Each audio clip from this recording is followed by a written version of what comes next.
Good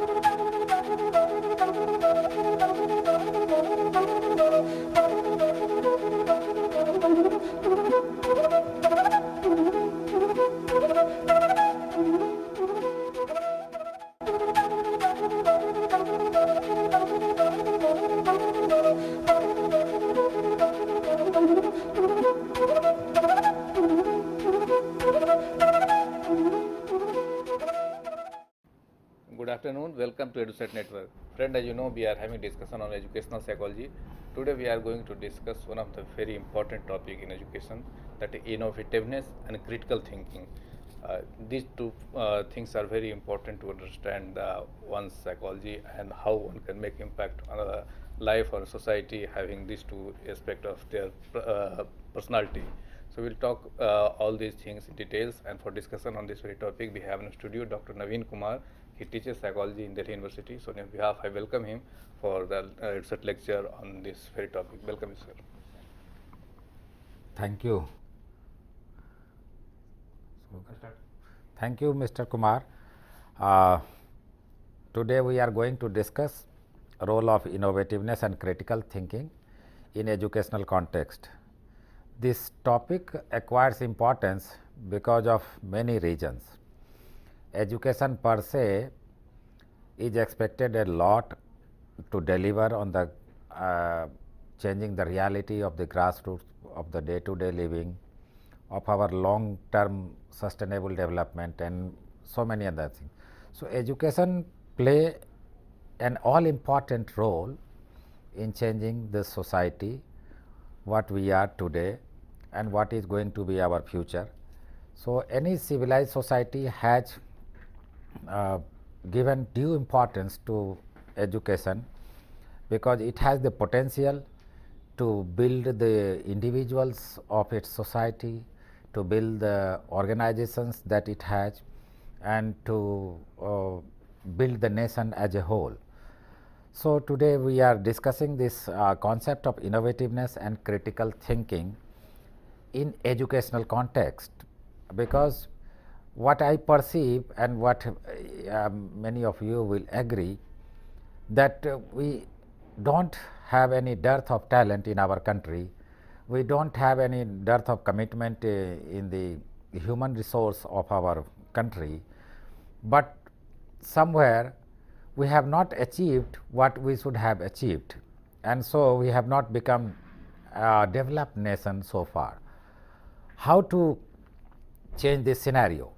It cannot change overnight, it is a fact, but we can certainly change a lot if we start thinking, we start behaving, we start acting in terms of innovativeness and critical thinking. Innovativeness, as we all know, is the ability to see connections and to spot opportunities and take advantage of them. The godfather of this area of theory is known as Joseph Schumpeter, who talked of a process of creative destruction, where there is a constant search to create something new which simultaneously destroys the old ones and the established ones, all driven by the search for new sources of profits. That means we are also in the process where we are witnessing changes, and at times it becomes very difficult for us, even in the teaching process, that how to cope with these changes, which is generating bizarre and unique behavior patterns, which is posing threats to our traditional modes and bringing challenges for our future. There are four broad categories of innovation, which is known as product innovation, process innovation, position or context innovation, and paradigm innovation. These are important in the context of educational psychology or in the context of education system per se. The importance of critical thinking emphasizes the appreciation of diversity of reality. People and organizations which opted for path of innovativeness have grown at at the domestic level and at the international level. And it is a reason to ponder for us that we have had institutions like Nalanda, Taxila, and Bikramshila, all international famous educational institutions, but somehow we have not achieved that status in the present time.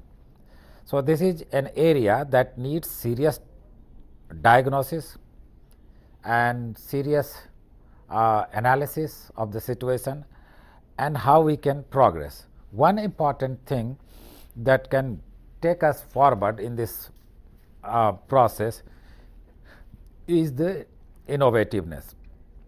In our initiative to do better, we may adopt incremental innovation or radical innovation. In order to maximize the benefit of innovation, we must try to understand the architecture of innovation, which is learning and configuring new knowledge system and unlearning an old and established one. At the basic level, to our organization system, that we have to search for the innovative practices at the internal level, and we have to explore innovative practices and interlink them so that we can get maximum advantage of what we are and what we want to be.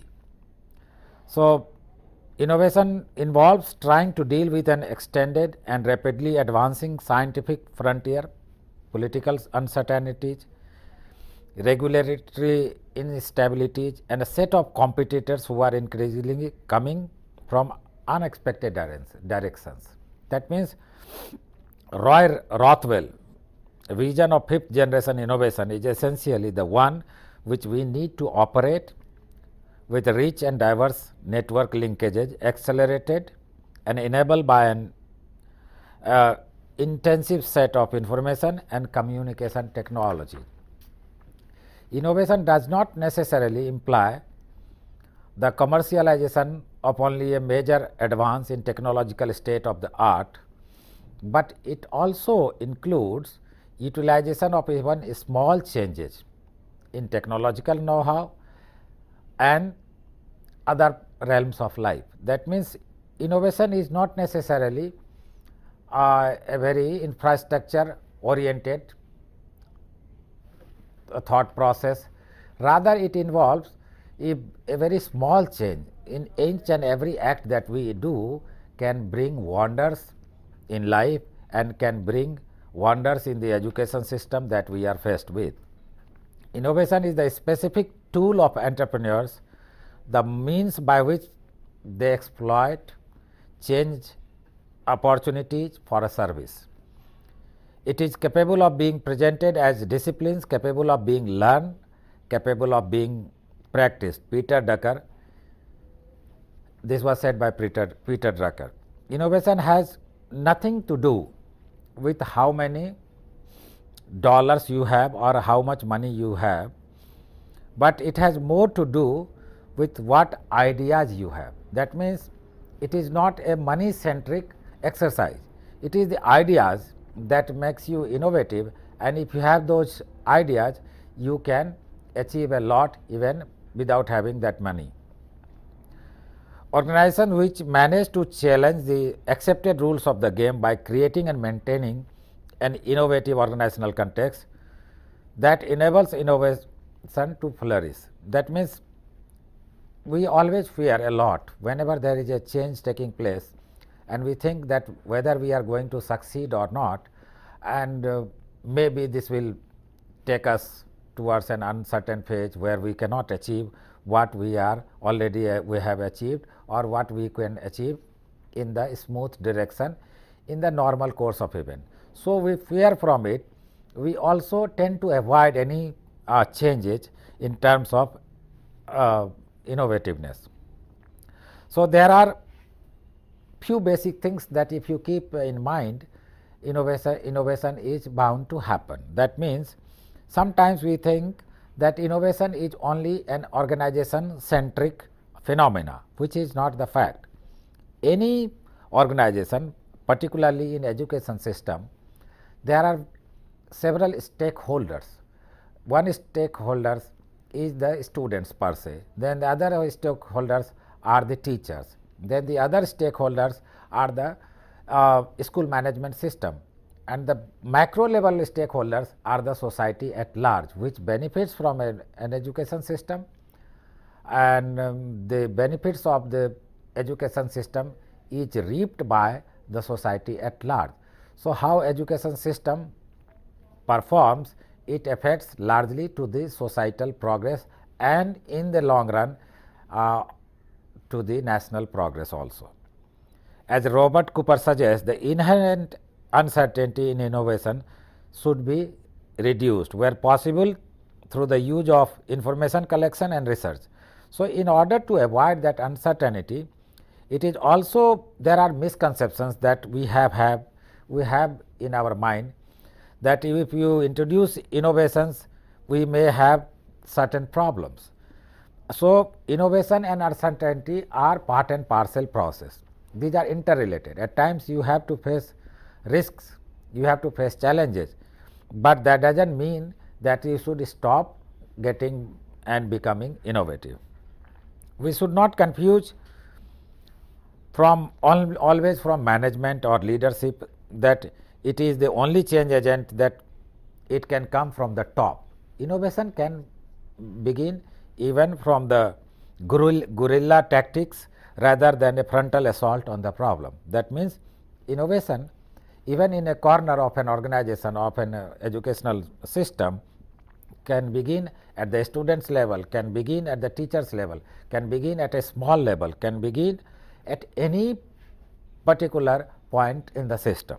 So, it is a systemic process, it is a process that can begin anywhere, and nobody has got that these are only the successful paradigms, others are not allowed to experiment, others are not allowed to explore, others are not allowed to try their new methods. Emerging literature on styles of creativity and management suggests that it is useful to keep preference distinct from capacity. Creativity is required in both the situation while doing things differently and doing things better. The traditional notion of leadership highlighting heroic attribute is not in practice nowadays, where reciprocity of leader follower characteristics is also assigned due importance in today's system. It is not possible to find Gandhi and Vivekanand, because it is equally important to perceive there is a major shift in the mass behavior of the masses nowadays. So, it is not the leader centric innovation, it is also citizens who force their leaders to behave in a particular manner, and if they are innovative, if we are honest, our leaders are bound to be honest. If we also fall prey to them and simply keep blaming that okay, they are not doing their job, but we are not accountable for them. So, it is a process where everybody has to own the responsibility. So, citizens at large, if they become innovative, they become responsive, they become creative, the whole generation of people is bound to get its benefits. The high involvement in innovation and a roadmap for the journey, it is known as HII, high involvement in innovation. That means, research on implementing HII suggests different stages of journey, progressing of the journey from the development of the systems, capability to involve people, and also progressing in terms of bottom line benefits. That means, we have stages of innovation also, it is not one time. So, sometimes okay, in the education system and maybe in classrooms, some creative activity or some innovative activity that you allow your students some interaction space, that is also an act of innovation that can boost the morale, that can boost the self esteem of your student. So, if you make your class more interactive, then it is bound to generate more innovative ideas. Once it is one way communication where only teachers are taking classes and students are always at the receiving end. Similarly, something at the infrastructural level also, technological levels also, you may think that okay, technology is going to be of some aid. So, they can integrate other factors of development and progress in as far as educational system is concerned, and that is going to create a creative climate. According to Bill Gates, Microsoft's only factory asset is the human imagination, which we don't really nourish in our day to day life. Some students in our classrooms, they try to share their feelings, they try to share their ideas, but we tend to ignore because we think, oh, they are not capable of delivering good ideas. So, we must collate these ideas, we must give them ownership of their ideas. Once Louis Pasteur observed, chances favors the prepared mind. That means, we can usefully deploy our understanding of the creative process to help set up the conditions within which such accidents can take place. We have a tendency to follow the routine aspects. We do not want to take risks in our day to day life, in our educational system, and in other systems also. So, we think that it may be risky for us, it may not be appropriate for us, and then we get accustomed to a kind of thinking that is stereotypical, that is rote method, that we are doing everything every day in the same way, same manner what it has been prescribed to us. It is important to realize that every one of us possesses creativity, but preferred style of expressing it is governed by a set of socio-cultural and educational practices. So, in each and every society, in each and every part of this globe, people are creative. It is not that we have got the talent, others have not got, it is not that. It is the socio-cultural practices that encourages you, that discourages you. At times it appreciates you, at times it demotivates you. So, that scenario plays a very important role. Right from the educational context which we have been highlighting today, if teachers and students, they are friendly to each other, they share their ideas, then there is every possibility that some good things and good ideas may come out in union with the students and teachers.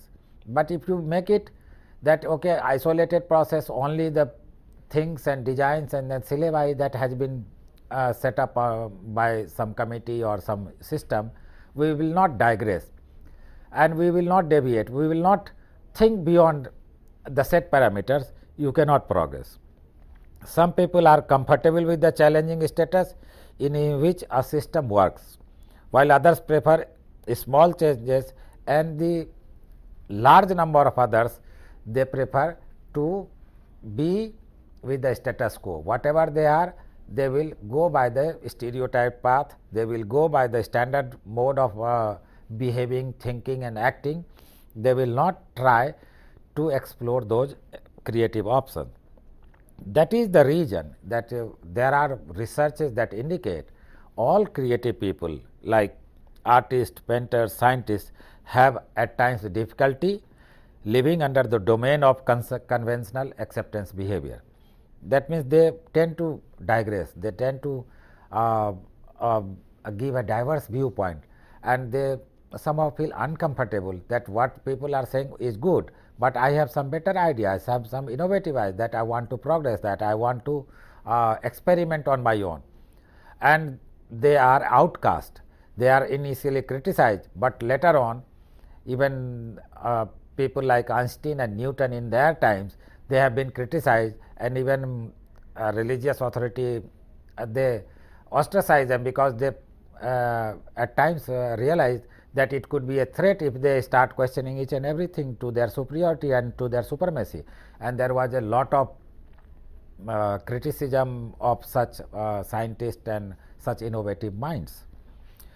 Organizational structures, particularly the educational institutions, are the visible artifacts of what can be termed an innovative culture in which innovation can prosper. So, there are cultures where you appreciate the diversity of opinions, you appreciate the openness. There is no single definition of culture, but it broadly relates to the pattern of shared values, beliefs and agreed norms. In short, it is a collective programming of mind of the people in a given context. So, what kind of culture we allow for ourselves in educational institutions? Most of the times you see there is downward communication in the educational institutions, that things starting from the top that goes to the bottom, and very rarely we get the opportunity that there is a multiplicity of views where we connect with each and every stakeholder, we appreciate their ideas, we try to benefit from their at least ideas, and that at times may suggest us something that is going to be very beneficial for the society. In educational systems, there are educational institutions, they are closed, they have closed communication system, and there are educational system, they are open.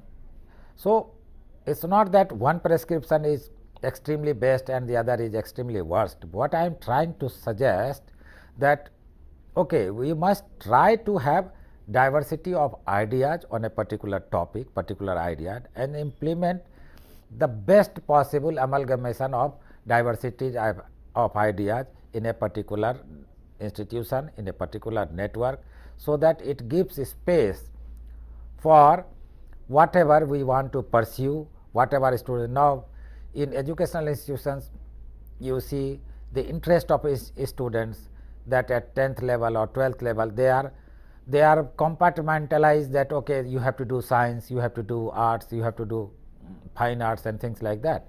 They have very limited options, but if you increase the diversity of such options, you would realize that there are students who can do much better than the field that they have been imposed to. So, something according to their own interest, own aptitude and own instinctual understanding of the reality, they can do much better. So, we should try to minimize those things, and we should try to maximize those opportunities who can appreciate the diversity of reality. Changing the culture and reinforcing behavioral norms cannot happen as a result of few initiatives. There is no non-organization, to me at least, where people do not talk of great ideas, but how it is being practiced, you will see there is a great anomaly from one institution to another. They all talk of democratic spirit, they all talk of participative approach, they all talk of being innovative, but how far these innovativeness are being transmitted at the grassroots level, at the level of the stakeholders, that is what makes us difference. How far we are able to manage that transparency, how far we are able to manage those diversities, how far we are able to appreciate the qualities of each and every stakeholder in a meaningful manner is the biggest challenge that our organizations are facing today.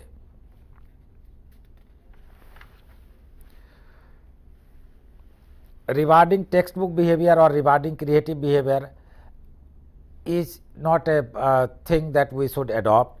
More important is that whatever textbook you are following, you may have a CBSE board, you may have ICSE board, some state boards, but again no board is superior from one another. What is important? Important is the innovative practices that is being adopted. Whatever you are studying in the theory, are you getting enough chances, enough opportunity to experiment? Suppose we have a lecture on green revolution, suppose we have a lecture on farming, whether the students are being exposed to the real farming practices, whether they know something in reality how farming is done, or simply they are being exposed to theoretical aspects which leads them to know practical knowledge, and ultimately they think that whatever I had studied, it was study for just for the sake of getting a degree, not for my real knowledge sake. So, if you allow them that what salesman practices, what are the 5 qualities or 10 qualities of becoming a salesman, what are the 10 qualities of becoming a manager.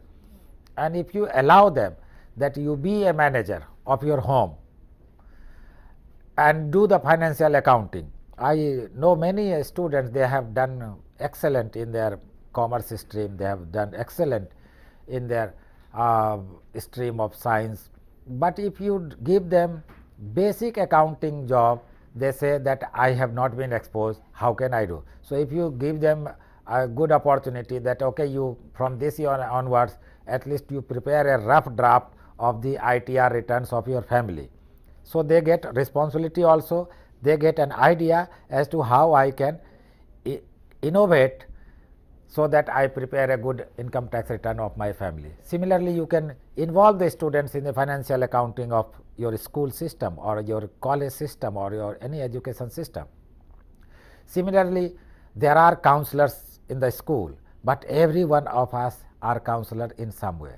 So if you give that onus to the students, if you properly guide them and you allow them that okay, sometimes we allow a monitor just on the basis of the marks or prefect of the class throughout the year, it becomes a task for him which he may not be enjoying or she may not be enjoying.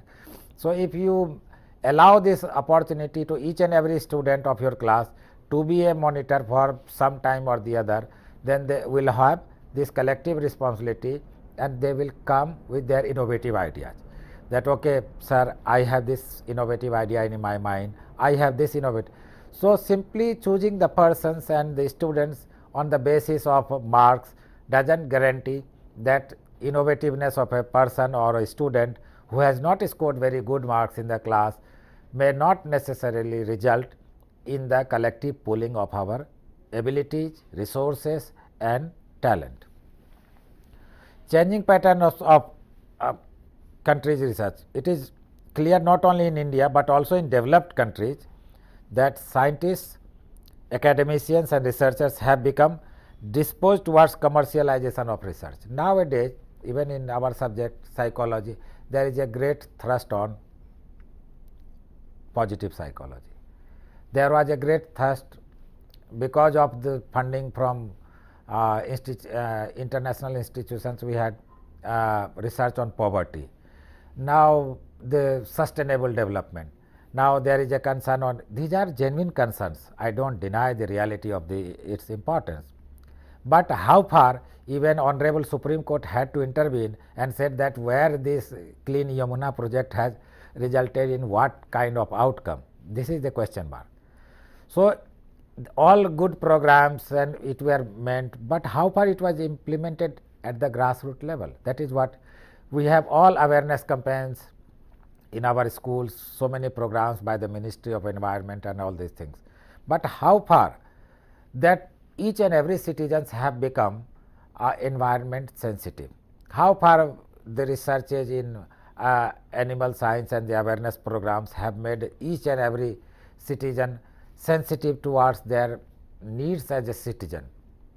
You have all kinds of problems in an urban city like Delhi and all others. You have problems. How do we manage our traffic? How do we manage our school system? How we manage our financial system? So we have to rely on everything on the government. It is not a good trend. Our citizens should become capable of handling their basic problems with their own ability. So if these practical skills and innovative skills are taught at the school level, no, you have to get that particular amount of degree and particular kind of course, only then you can become successful man. So there is a debate that is going on for a long time, that leaders and managers, you can be good managers but you cannot be good leaders. Okay, by the virtue of your degree and by the virtue of your position, you acquire some good position, but that does not guarantee you that you will become successful in each and every respect of life. But there are people who have applied their innovativeness and their number is very large. There are IITians in our country also. They have initiated programs, some initiatives like Jodo Gyan Sanstha and so many organizations. They are doing excellent job and they have not been funded by any government initiative or something like that. So, there is no institutional support, even some initiative by individuals started and they become a successful rallying point for others to follow.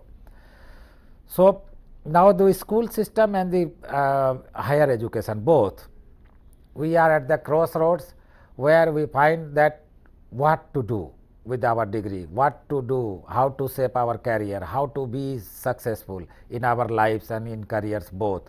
So, these are the challenges that requires that we ought to be innovative in whatever. So, we have two kinds of entrepreneurial activities. One is entrepreneurial academics and the other is academic entrepreneurs. What point I am trying to make with that simply following a model because it is very popular will take us to no guaranteed success. So, something that relates reality of the day is more important.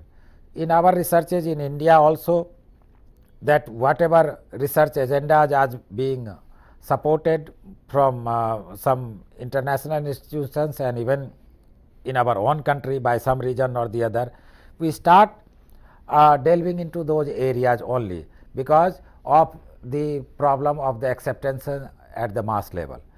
We should deviate and we should deviate for the better. We should digress for the better, and that tendency of research will make our research more competitive. That tendency of research, we have so many PhDs on Naxalism, we have so many PhDs on caste system, we have so many research work that is still going on, but how many of them do actually relate to the grassroots level?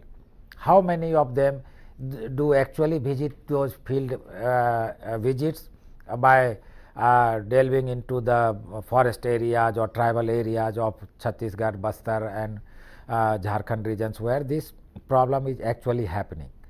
So, if you see that reality from a distance, you will get a degree, you will get a research degree also, but if he has not been innovative by connecting to the reality, it will not take us anywhere.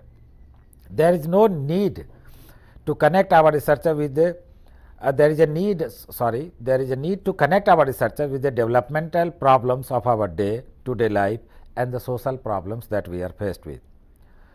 A good research activity must find the link with the social and economic problems that we are actually facing in our society. Lack of strict ethical guidelines has also led to high levels of malpractices that is being adopted. That also we can think of, that something that work that is being, whether it is genuine work, if whatever small quantity, whatever large quantities, it does not matter. The originality of work, the innovativeness of the work, that is more relevant. But in order to be identified with a serious researcher or with a person with a big authority, we also think that we should be also following the same footprints because these are the works that has been recognized. But new works are always recognized. It may take time, but that should not deter our researchers and our students from taking to that path of innovativeness. Now, critical perspective of innovation. Vygotsky and his followers have challenged mechanistic and individualistic concept of human life. That means, if you are successful according to a routine, it is a very ordinary thing. But if you are successful beyond a routine, that is the important. Suppose if you have all the armed forces and you go to a insecure region where you have a threat from the people in the society, but if as a researcher, if you go there and if you win the hearts of those people and you get accepted, that is your real success. That means you have handled the problem in a realistic way.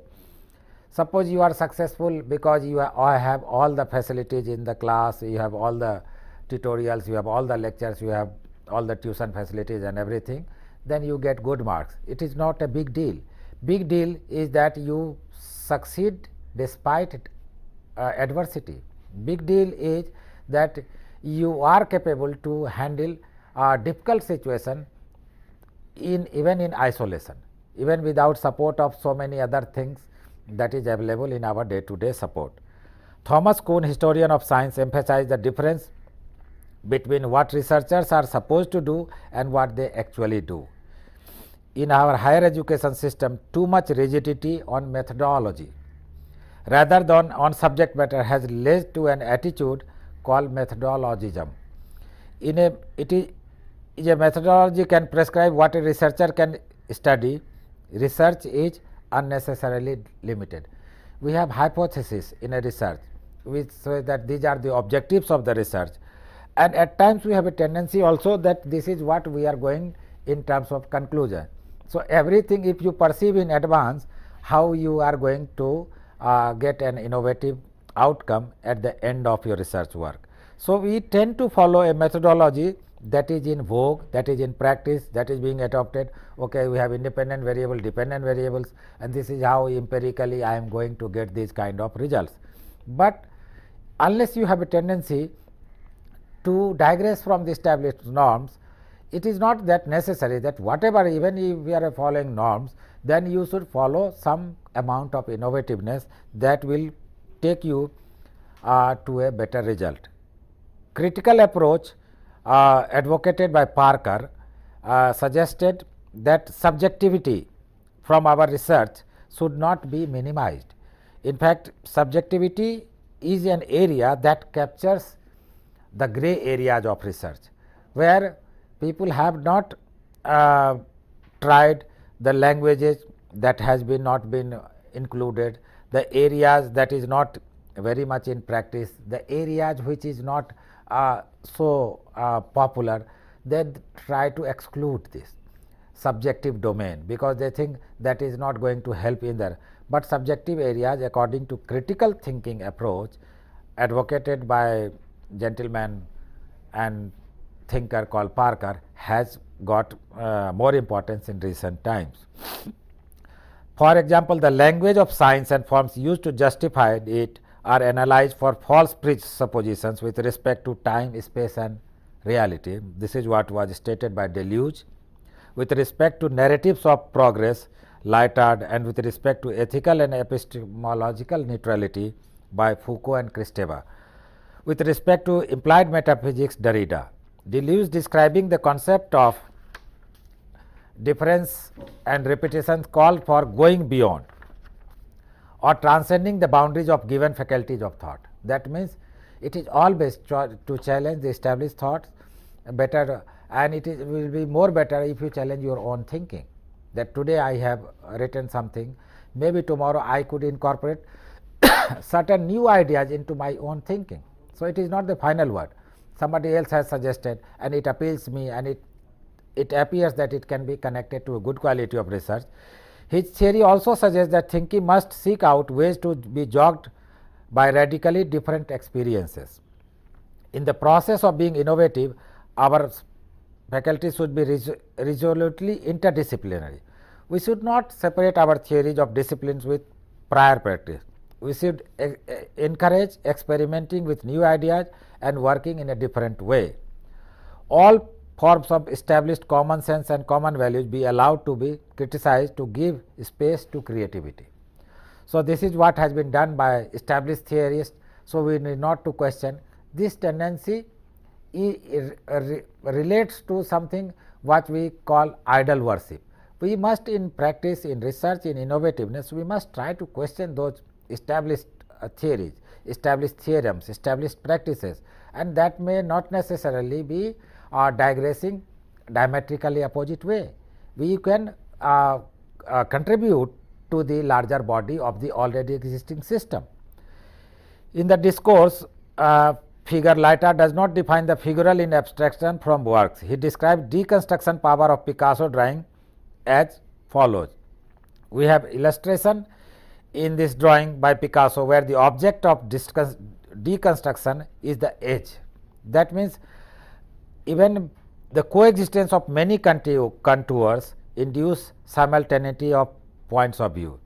in his book Libidinal Economy, Lyotard constructs metaphysics of intensities hidden within the structures. That means some experimenters, some scientists, they are trying to discover some new age of identity, some new age of reality. We should not criticize them without judging their creativity and positive set of mind. In the changing times, globalization can be understood in Habermasian terms as a global phase of colonization of communicatively mediated reproduction of the live world by systematic mechanism of coordination based on steering media, in particular money and administrative power. Habermas was a very good critic of the modern system. He says that our minds are being colonized, that we think in a particular way because we have a particular projection of the identity that is imposed upon us, and we accept it as it is. Without questioning their ability, their relationship with us, we start believing it, because so many of us already started believing this. Then we think that we will be isolated because everybody is doing it, so I should be doing it. That tendency discourages you from being critical in your day to day thinking, and in the educational context per se, it is more important to be careful, to be aware of such type of surrealities that are some hypotheticalness in the role of advertisements, something that you don't need at all, but these are imposed that it is all important. I will cite an example to you that after 9/11 in USA, the advertisement company or some organization dealing with security products, they highlighted that we have prepared a kit that is very important in case of terrorist activity. So, all of a sudden they had a business of billions. Without applying their mind, they thought, oh, it is very important. So, you have to be very careful. Are you becoming part of a trap of a grand design of advertisement and mass media that is projecting the reality, or does this reality? Similarly, you can take an example of the person who are using mobile phones. Most of the times you will see that people who are using it, they are using it very less to their advantage, and they are using it more to their disadvantage. Similarly, in internet and Google search, and you can see so many developed countries, they have also imposed a time limit that okay, below 14 years you cannot use search Google, and you cannot be a member of the Facebook. But here in India, we don't have so strict rules. Even the children going to school, all they have Facebook ID. And now what they do, sometimes they do interact, they recreate, and most of the time they spend their time they should not be spending with. But just in terms of that, they are advocated even by their school teachers that you should have mail ID, you should have Facebook ID, and you keep communicating, you download things, but they are not in a position to download what is important, what is relevant, and most of the time what it happens, the children, they get into this trap and they are searching all the time and not applying their innovative time in play and recreative activities of their age. So, those mature persons at the higher education level, we can differentiate, okay, they can use good things to a great extent to their level. We are also subject to persuasion, we are also subject to such kind of social conformity, we are also subject to social acceptance, but to a great extent we can also understand some aspect of the reality. But the children, they are not exposed to the do's and don'ts, and at times they get trapped into it. So, if you allow them innovativeness, okay, you think, then you prepare a project.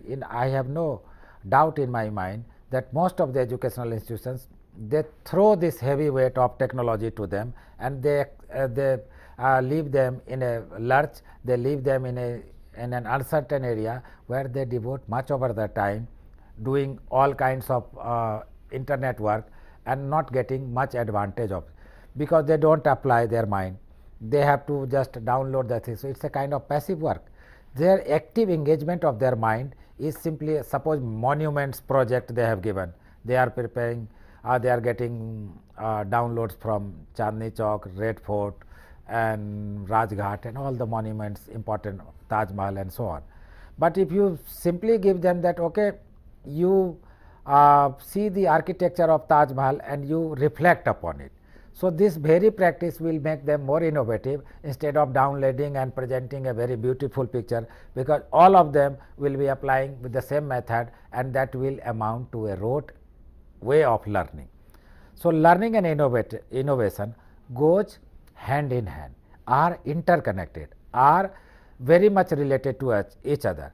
So, a learning which is not innovative cannot be a learning. It is a rote, because you can have n number of information. Even we have a tendency that we prize students that who are very good in rote learning, but there is no limit to it. Somebody may remember the whole of dictionary, that does not mean, but he has learned just English dictionary, but he has not learned French dictionary, he has not learned Hindi dictionary. So, if you teach them the capability how to relate these words, and if they know the origin of 50 or 20 words and the related information they can acquire from any data. So, data entry is not the job of the mind. So, you are robbing them of their creative potential. Once you say, then how many poems do you recite, how many theories do you remember, how many. So, this method, this mode should be discouraged as far as possible, and the innovative route that, okay, how many poems you can write on your own. Even if they write one poem in a year, at least it will be their own creation. What is your thinking about the reality as far as you understand? If you give them the chances, okay, in the class today you have to behave like Gandhi, and you have to pretend that you are Gandhi of this class. How will you handle this class? So, these kind of innovative practices at the school level, at the higher education level, that will make our students, and that will enrich our education system in a meaningful manner. It is all the more necessary to forge a balance with these impersonal systematic forces to gain effective self control, else danger of losing our self belief and innovability increases. So, that means the fundamental objective of this innovativeness is to strengthen your self belief.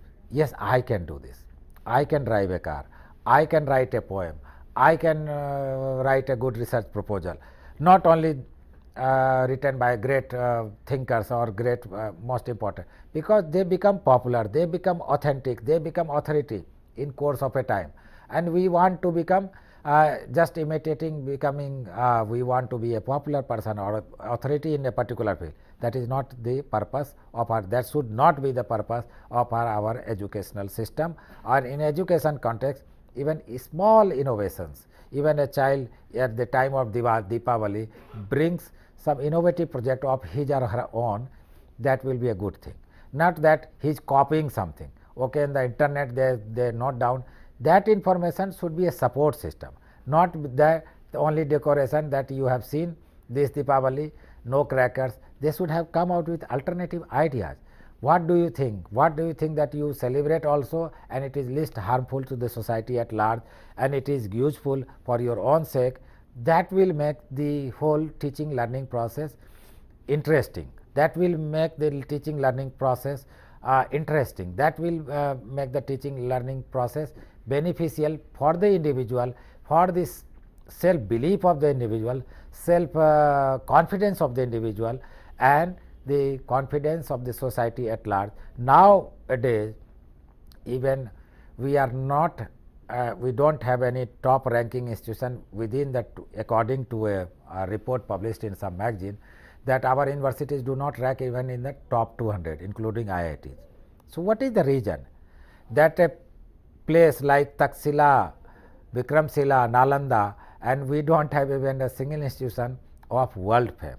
So, whatever we say, we can compete. Our people are doing better, even going abroad. There is a problem of brain drain.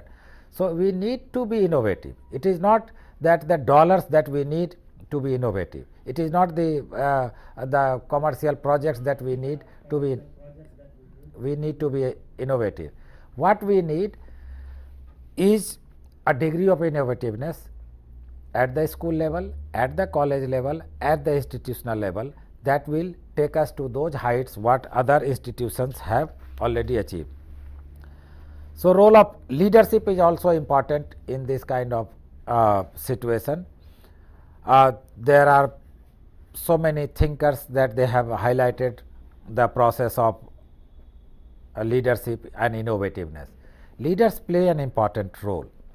The antidotes to the disease of arrogance that we acquire, that okay, I have become the school teacher, so I have got every guarantee of becoming innovative. I am his teacher, so I will be the sole distributor of knowledge and reservoir of knowledge. That thinking should go away, and it should amalgamate even all the stakeholders, including the small children. They can come with, there is a freedom from acting.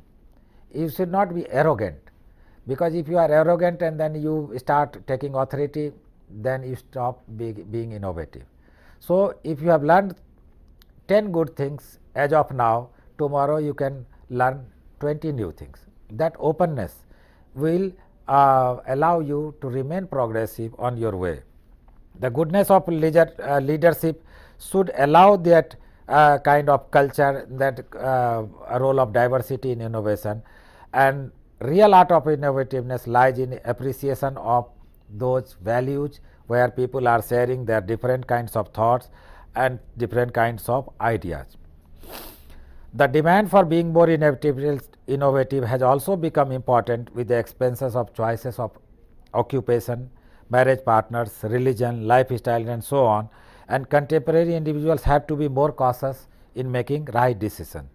It is becoming increasingly complex to strike a balance between individual developments, that is ontogeny and phylogeny.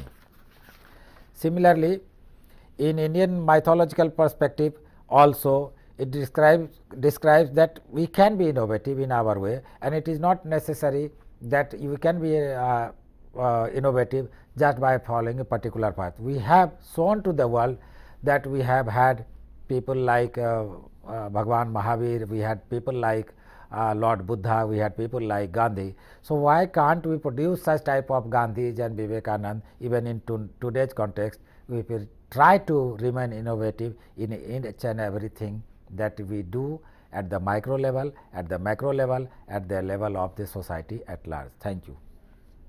So, as you said that we need to give a kind of environment where one can show their innovativeness and perform better, and the focus is not on the rote learning, but to play with the, we can say, facts.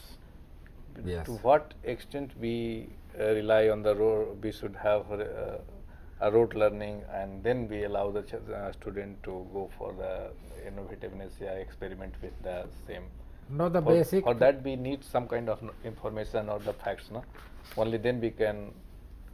The facts are facts, but facts should always be. Creativity, my question, when creativity comes to play.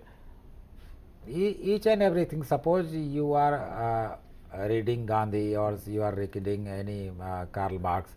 So, it has been discussed that Karl Marx philosophical ways or his ways of social change. Now, you can allow your students to, okay, you explore the religious aspects of Karl Marx contribution, something, or you relate him with whom do you think in Indian context is more. So, you try to be innovative, the same topic. So, you should not be teaching in the same way, whatever is the syllabi, okay, it is one aspect, but they should be allowed to explore with the diversity of the same situation in a different manner, and the same class can become innovative and rote oriented. It depends upon the orientation that you take in a particular classroom or in a particular institution or a particular place. Okay, so well friends, with this word we conclude the lecture. I thank all of you for watching the lecture, and on your behalf I thank Dr. Naveen Kumar for giving such a wonderful and insightful lecture on this topic. Thank you very much.